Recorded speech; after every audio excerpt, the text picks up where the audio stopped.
तुम्हें लग रहा है कि ये एग्जाम में क्लियर कर पाऊंगा कि नहीं कर पाऊंगा, मैं पहुंचूंगा कि नहीं पहुंचूंगा। तो यही 3 स्थान, यही 3 स्थान, 3 अक्षत को इन 3 स्थान पर ही रखा जाता है। जो 3 स्थान अभी आपको बताए हैं, एक माता पार्वती जी का गोल स्थान हस्तकमल स्थान, दूसरा जहां से पानी बहकर नीचे की ओर जा रहा है भगवान के शिवलिंग। ये 3 स्थान 3 अक्षत से पूर्ति पर,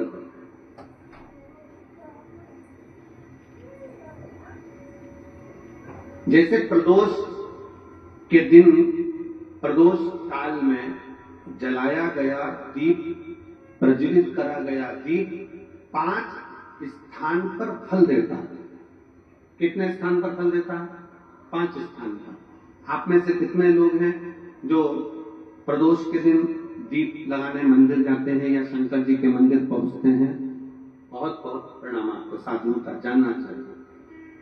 अपना प्रदोष के दिन प्रदोष काल में लगाया गया दीपक 5 स्थान पर फल देता है। पहला स्थान, अगर हमको या हमारे परिवार में किसी को काल सर्प दोष है तो हमारा प्रदोष का लगाया गया दीपक कहीं पूजन मत कराओ, वो दीप जलाने से ही काल सर्प दोष समाप्त होता चलेगा।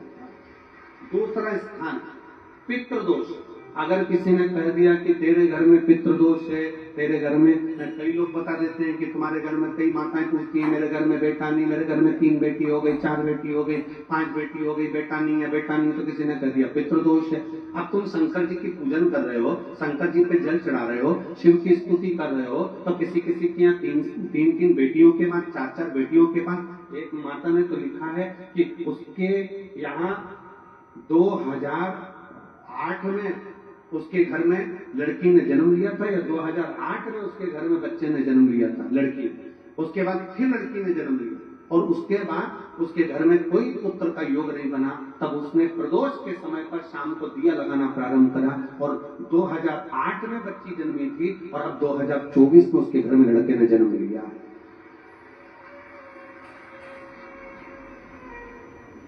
2024 में उसके घर में पुत्र ने जन्म लिया। वो बेटी होगी यहाँ पर कहीं ना कहीं, जिसके घर में बेटे, पहले की लड़की हुई, फिर 2 जुड़वा लड़की हुई, जुड़वा लड़की में से एक लड़की शांत हो गई, फिर आखिरी में बच्ची के कारण बस संतान प्राप्ति का योग नहीं बना। आखिरी में उसने फिर पुनः भगवान शंकर के प्रदोष काल में दीप जलाना प्रारंभ किया। कहीं बेटी हो तो हाथ हिला सकती है, अगर कहीं बेटी हो। कितना कितना विचित्र कर्म है, जरा विचार करिए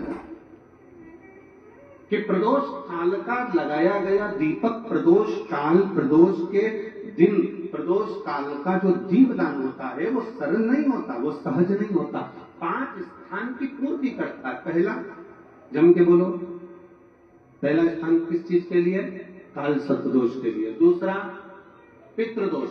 कैसा भी तुम्हें कोई पितृदोष बता दे, कितना भी तुमसे कोई कह दे कि तेरे घर में पितृ का दोष है, तेरे घर में ये दोष है, अगर आप प्रदोष के दिन, प्रदोष काल में, अर्थात सूर्य अस्त के समय के 2:45 तक का जो समय होता है, 2 घंटे के समय का, उसके अंतर्गत अगर आप प्रदोष काल के समय में भगवान शंकर को दीप लगाने के लिए अगर पहुंचे हो तो वो आपको फल देगा ही, पितृदोष का निवारण होगा ही। चाहे तुम कुछ करो चाहे मत करो, तो पितृ की शांति करा देगा।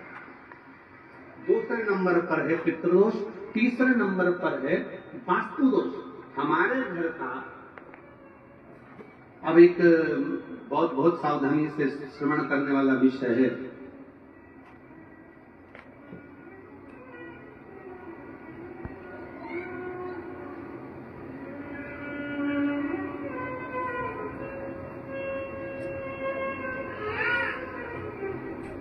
यदि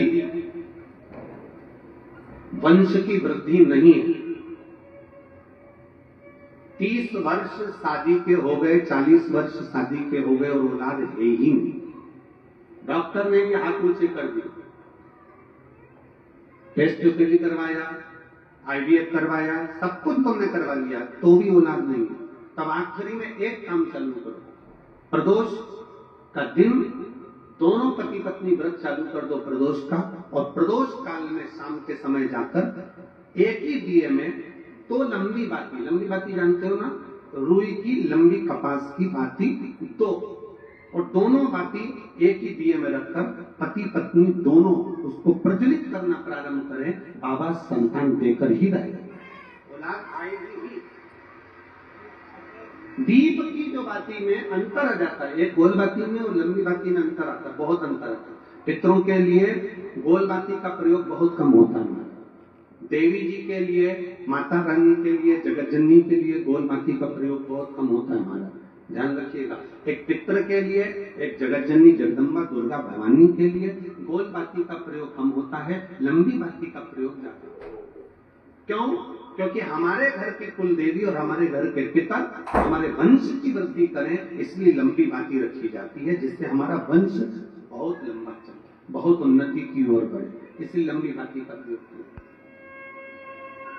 शिव महापुराण की कथा कहती है 5 जगह पर हमारा जलाया गया एक दीप जो प्रदोष के दिन प्रदोष काल में लगाया जाता है, 5 जगह पर भारी पड़ता है। पहले नंबर पर जम के बोलते जाओ, काल सर्पदोष। दूसरे नंबर पर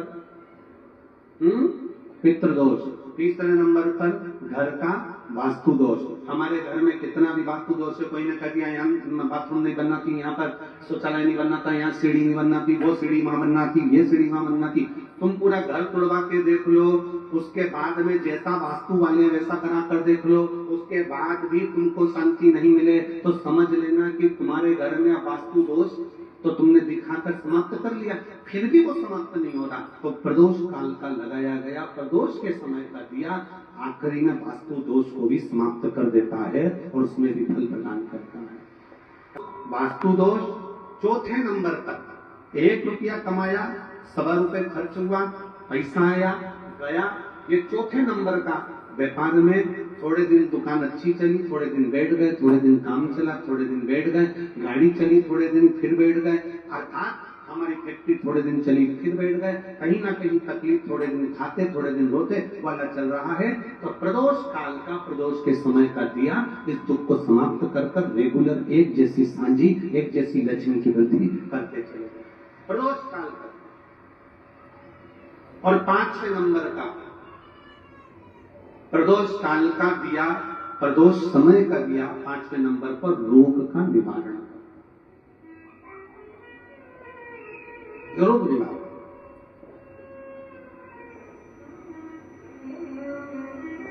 ये 5 स्थान जो बताए गए हैं प्रदोष काल के दिन, प्रदोष के दिन दीप प्रज्वलन।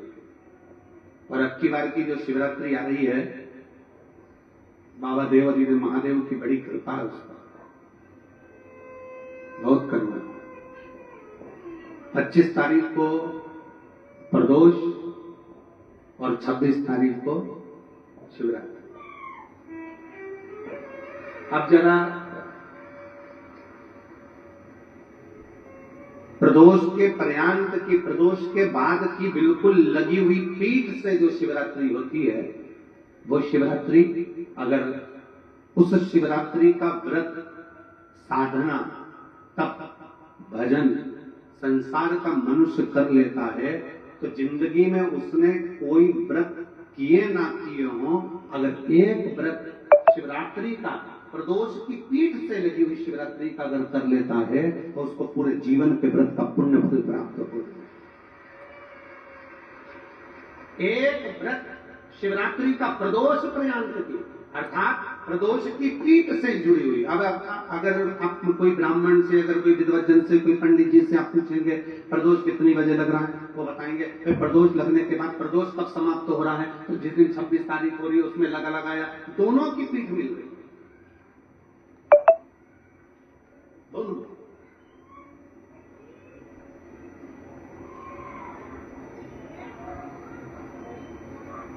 करो व्रत।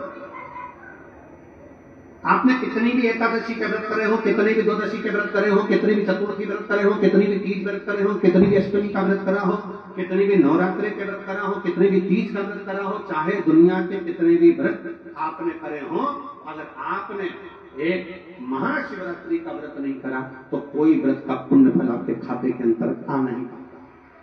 शिवरात्रि के व्रत की इतनी मूलता है। पर एक निवेदन है, अगर कोई बुजुर्ग है, कोई बीमार है, कोई बूढ़ा व्यक्ति है, बहुत बीमार है, तो उसको निवेदन है आप व्रत ये नहीं कि 24 घंटे का करो, आप व्रत 2 घंटे का कर लो, 1.5 घंटे का कर लो, 1 घंटे का कर लो, 15 मिनट का करो। पर निवेदन है कि जो बीमार व्यक्ति है वो आधे घंटे, 1 घंटा, 2 घंटा, 6 घंटा, 15 मिनट पर शंकर की शिवरात्रि का व्रत ये विचार कर करना, बहू बेटा नाते रिश्ते सबको कह देना। कोई बीमार व्यक्ति ना वो भी कह दे कि देख बेटा मेरा व्रत है, तो घर के लोग कहेंगे पापा आपकी तबीयत खराब, मम्मी आपकी तबीयत खराब, दादी आपकी तबीयत खराब, आप व्रत कैसे कर रही हो, बच्चा कैसे व्रत कर रहा है, तो कह देना मेरा 2 घंटे का व्रत है, 2 घंटे मैं बाबा का नाम लेकर जल चढ़ाकर, जल का आचमन कर मेरे बाबा की भक्ति कर लूं 2